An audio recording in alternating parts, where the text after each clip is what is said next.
Yunusoboddan 3 sotuvli quruq yer chiqyapti. Yunusobod Hasanboy mahallasida. Orientirni tushuntirib o'taman. Betonkadagi arka bor-ku, arkadan to'g'ri tushib kelsanglar, mana shu yerimiz sotuvga qo'yilgan. Zenitdan keladigan bo'lsanglar, Teabraskiga shunday taqalib chapga qayilib kelsanglar, bir 300 metr plus minus bilan chiqsa, mana shu yerimiz sotuvga qo'yilgan. Oldi fasad kengligi 15 metr, uzunasi 20 metr. To'g'ri burchak joyimiz. Tanaqiy shu joylar yo'q, dokumentdan muammo yo'q. Yer hisobida beraveramiz deyapti.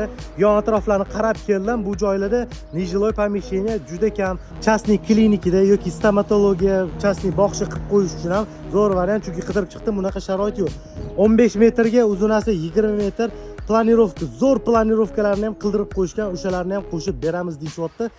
Xullas, aytganimdek, oldi fasad 15 metr, uzunasi 20 metr, to'g'ri burchak. Xullas, mana shu yerimiz sotuvga qo'yilgan.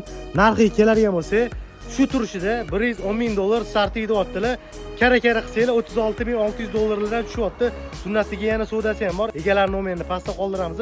Lokatsiyasi Telegram kanalida bo'ladi.